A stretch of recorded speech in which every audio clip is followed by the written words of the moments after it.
dear students, myself Lavita. Welcome to today's class, and today's topic which I am going to discuss along with you is sentence. So आज का topic जो मैं आपके साथ discuss करने वाली हूँ वो है सेंटेंस के बारे में, और ये जो टॉपिक है वो बेसिकली 3rd से लेके 5th क्लास तक के लिए है, ताकि उनका जो रेंज है वो थोड़ा अलग होता है, इसीलिए ये तो आज की जो क्लास है उनके लिए मैंने प्रिपेयर किया है।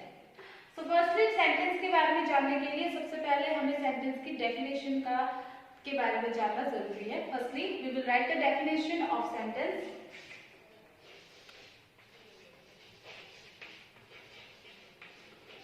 Sentence.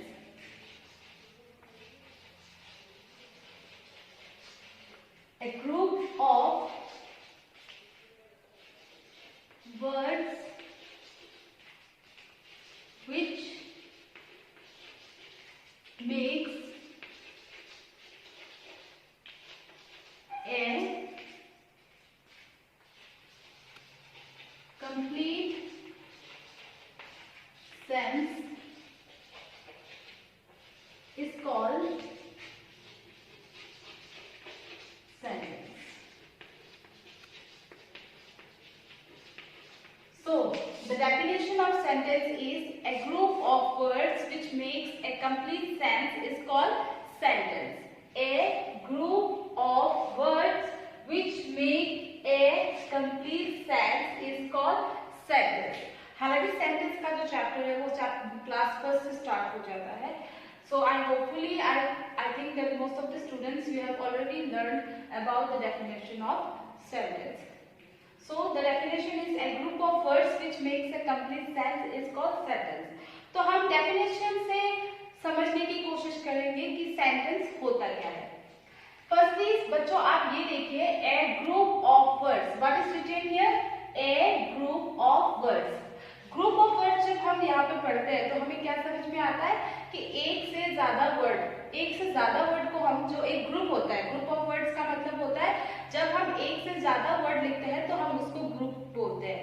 दैट मीन्स कि सेंटेंस में एक से ज्यादा वर्ड्स होते हैं. वो वो 3 भी हो सकते हैं. 2 वर्ड्स से कभी भी सेंटेंस नहीं बन सकता. आई थिंक सो 4 भी हो सकते हैं, 5 भी हो सकते हैं, 6 भी हो सकते हैं. मतलब कि ग्रुप ऑफ वर्ड्स होते हैं.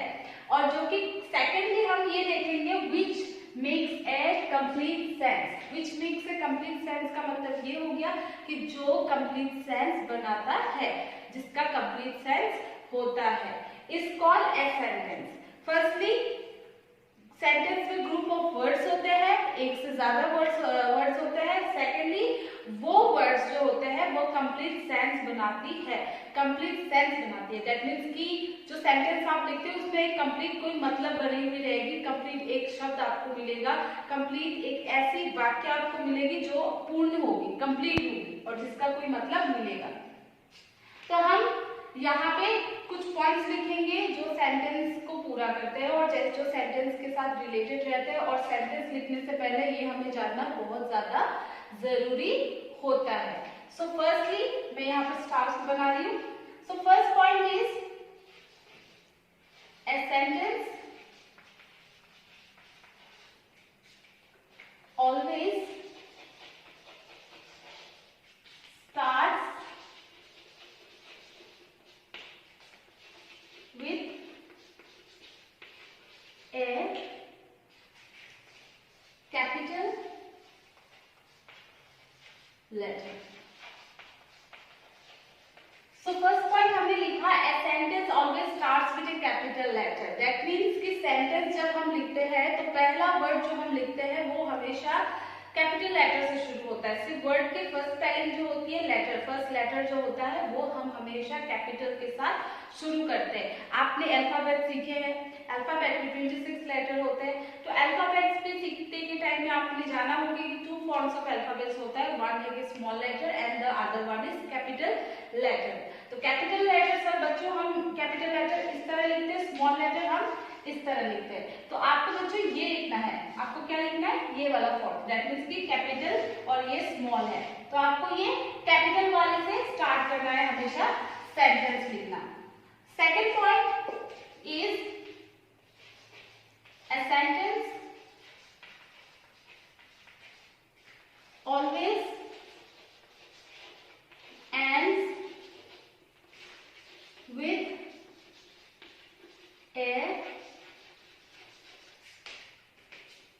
a full stop or a question mark.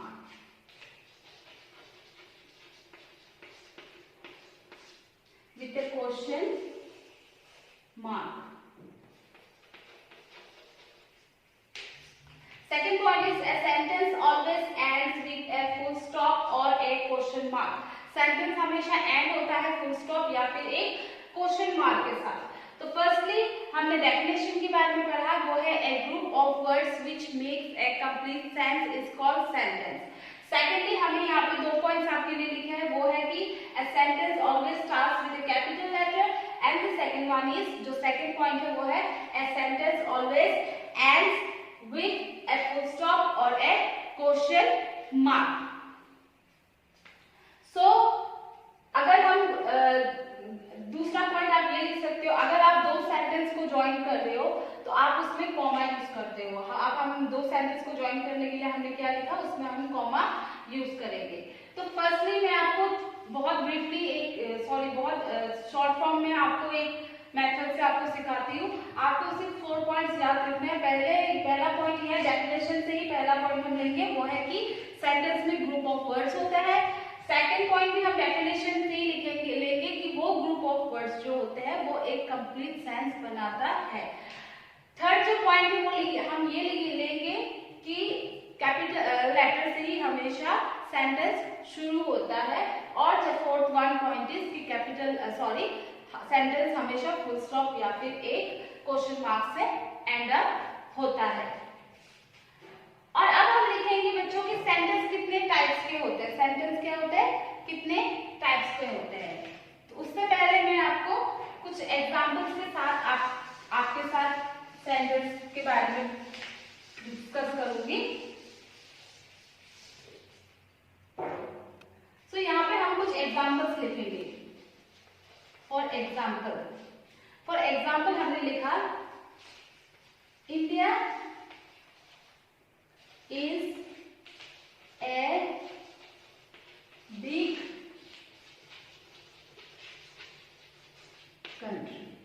India is a big country. So I have written here an example of India is a big country. तो यहाँ पे टोटल कितने वर्ड्स है बच्चों, 1 2 3 4 5. हालांकि ये एक सिंपल एक लेटर है, but still then we have to count it as a word. So we have 5 words here, 1 2 3 4 5. That means कि एक से ज्यादा वर्ड्स है.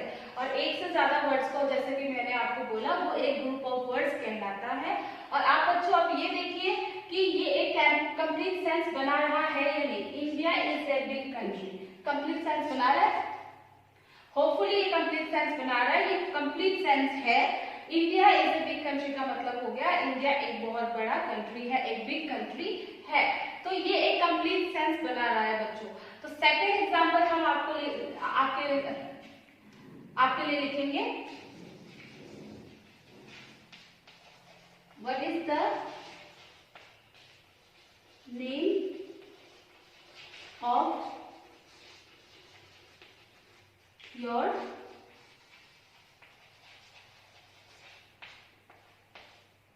what is the name of your country. This is the first example, this is the second example. So second example है what is the name of your country. आपके country का नाम क्या है, आपके देश का नाम क्या है. तो ये मैंने फर्स्ट एग्जांपल लिखा, वो फुल स्टॉप के साथ एंड हुआ है. सेकंड एग्जांपल जो मैंने आपके लिए लिखा है वो है क्वेश्चन मार्क के साथ, वो एंड अप हुआ है. तो आप देख सकते हो बच्चों कि इसमें मोर देन 1 वर्ड्स है और सारे वर्ड्स को मिला के हम एक कंप्लीट सेंटेंस बना रहे हैं. तो कंप्लीट सेंटेंस बन भी रहा है, उसका कंप्लीट सेंस भी बन रहा है और हमें समझ भी आ रहा है. अगर मैं सिर्फ यहाँ तक लिखूं, मान लीजिए मैं सिर्फ यहाँ तक लिखूं, मैंने सिर्फ यहाँ तक लिखा इंडिया इज ए, बस इतना लिखा और आगे बिग कंट्री मैंने नहीं लिखा, तो बच्चों क्या आपको समझ में आएगा कि ये कंप्लीट सेंस बनेगा? आंसर आपका क्या होगा कि ये एक कंप्लीट सेंस नहीं बनाएगा, ये एक कंप्लीट सेंटेंस नहीं बनेगा. उसी तरह अगर मैं यहाँ पे सिर्फ यहाँ तक लिखूं व्हाट इज द नेम, तो व्हाट इज द नेम उसके आगे मैंने कुछ नहीं लिखा, दैट मीन्स कि वो सेंटेंस कंप्लीट नहीं है। हालांकि इसमें भी मोर देन वन वर्ड है, इसमें भी मोर देन वन वर्ड है, लेकिन वो एक कंप्लीट सेंस नहीं बना रहा। ग्रुप ऑफ वर्ड्स तो है लेकिन कंप्लीट सेंस नहीं बना रहा, तो हम उसे सेंटेंस नहीं बोल सकते क्योंकि वो इनकम्प्लीट रह चुका है।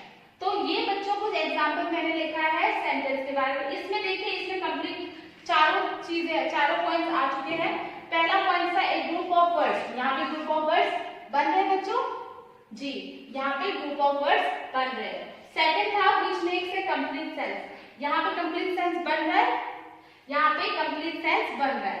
थर्ड पॉइंट पे हमने पढ़ा था कि a sentence always starts with a capital letter, वो पॉइंट्स मैंने इरेज कर दिया स्पेस की शॉर्टेज के, स्पेस की उसकी वजह से, तो कम होने की वजह से। तो India is a big country, उसको एंड अप हो रहा है, सॉरी स्टार्ट अप हो रहा है विद कैपिटल लेटर, पहला जो लेटर है वो कैपिटल लेटर है। और लास्ट पॉइंट मैंने आपको बताया था, फोर्थ पॉइंट, वो है कि a sentence always and ups with A question mark और ए फुल स्टॉप। सो ये या तो फुल स्टॉप के साथ या तो एक क्वेश्चन मार्क के साथ एंड अप होता है।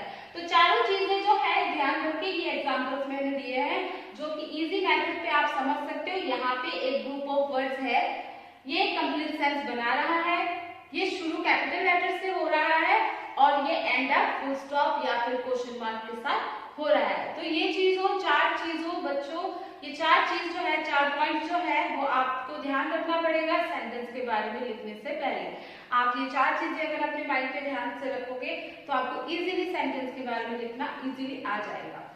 अब हम बात करते हैं कि ये तो हो गया कंप्लीट सेंस के बारे में। अगर जैसे कि मैंने आपको बोला कि मैंने अगर यहाँ तक लिख दूं सिर्फ India is a, what is the name, तो यहाँ पे कंप्लीट सेंस नहीं बन रहा। तो जो कंप्लीट सेंस नहीं बना था उसे हम क्या कहते हैं? तो बच्चों सेंटेंस के साथ हम वो भी पढ़ लेते हैं कि अगर जो वर्ड्स, ग्रुप ऑफ वर्ड्स तो होते हैं लेकिन वो कोई भी इनकम्प्लीट सेंस नहीं बनाता तो उसे हम क्या कहते हैं? तो बच्चों उसे हम कहते हैं फ्रेज। उसे हम क्या कहते हैं? फ्रेज। और फ्रेज की डेफिनेशन क्या है? A group of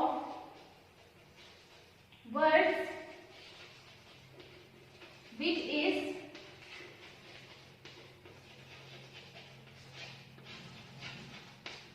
is incomplete and does not make any sense is called phrase. A group of words which is incomplete and does not make any sense, does not make any sense is called sentence. A group of words which is incomplete and does not make any sense is called phrase. तो ये तो हो गया sentence का definition और ये हो गया फ्रेज की डेफिनेशन। तो इन दोनों में डिफरेंस क्या है? इन दिनों में डिफरेंस यही है कि ये भी ग्रुप ऑफ वर्ड होता है, ये भी ग्रुप ऑफ वर्ड होता है। फर्क इतना है कि ये कंप्लीट सेंस बनाता है, कंप्लीट मतलब बनाता है किसी भी सेंटेंस का, और जब ये मतलब कंप्लीट होता है तो भी हम उसे सेंटेंस बोलते हैं। और यहाँ पे यह क्या है कि ये एक कंप्लीट सेंस नहीं बनाता, जो कि इनकम्प्लीट होता है और कोई सेंटेंस नहीं बना पाता, तो उसे हम फ्रेज बोलते हैं। So the definition is a group of words which is incomplete, जो कंप्लीट नहीं होता। हालांकि ग्रुप ऑफ वर्ड्स होते हैं, जैसे कि एक वर्ड से ज्यादा हम वर्ड लिखते थे तो वो एक ग्रुप कहलाता है। तो एक वर्ड से ज्यादा यहाँ पे ग्रुप ऑफ वर्ड्स तो होते हैं लेकिन ये इनकम्प्लीट होते हैं और उसका कोई सेंस नहीं बनता। And does not make any sense. आप ये देख रहे हो, मैं अंडरलाइन कर रही हूँ, देखिए ये इनकम्प्लीट लिखा हुआ है और डज नॉट। इनकम्प्लीट का मतलब होता है जो कंप्लीट नहीं होता, पूर्ण नहीं होता, और डज नॉट का मतलब होता है कि नहीं, तो वो कोई सेंस नहीं बनाता, उसे हम फ्रेज बोलते हैं। So we will revise it again. Firstly we will revise with sentence definition. A group of words which makes a complete sense is called sentence. And मैंने वहां पे 2 पॉइंट्स लिखे थे, वो 2 पॉइंट्स थे। First point is a sentence always starts with a capital letter and the second point is a sentence always end up with a full stop or a question mark. And I have written here some examples. मैंने यहाँ पे 2 example आपके लिए लिखे हैं. India is a big country, जो कि full stop के साथ एंड हुआ है, और इसका मतलब है इंडिया एक बहुत बड़ा कंट्री है, देश है. What is the name of your country? What is the name of your country? आपके देश का नाम क्या है? ये एक क्वेश्चन है, तो ये मैंने इसीलिए यहाँ पे क्वेश्चन मार्क लिखा है. यहाँ पे मैंने फुल स्टॉप इसीलिए लिखा क्योंकि ये कोई वाक्य नहीं बता रहा, ये एक प्रश्न पूछ रहा है. तो हम कभी भी उस सेंटेंस में जो हमें प्रश्न पूछता है उसमें हम फुल स्टॉप नहीं लिखते, उसमें हम क्वेश्चन मार्क लिखते हैं, क्योंकि वो हमें प्रश्न पूछ रहा है, वो हमें क्वेश्चन पूछ रहा है, इसलिए हम उसमें क्वेश्चन मार्क लिखते हैं. लास्टली हमने आज की क्लास में मैंने ये पढ़ाया आपको कि फ्रेज हम किसे बोलते हैं. एक तो होता है सेंटेंस जो कंप्लीट होता है, और उसका मान लीजिए उल्टा, उसका ऑपोजिट वो होता है फ्रेज जो कि इनकम्प्लीट होता है और कोई सेंस नहीं बनाता. सो होपफुली आज की क्लास में मैंने आपके साथ डिस्कस किया कि कब सेंटेंस क्या है और फ्रेज क्या होता है. होपफुली आप सभी बच्चों को अच्छे से समझ में आ चुका होगा. Thank you. Have a nice day.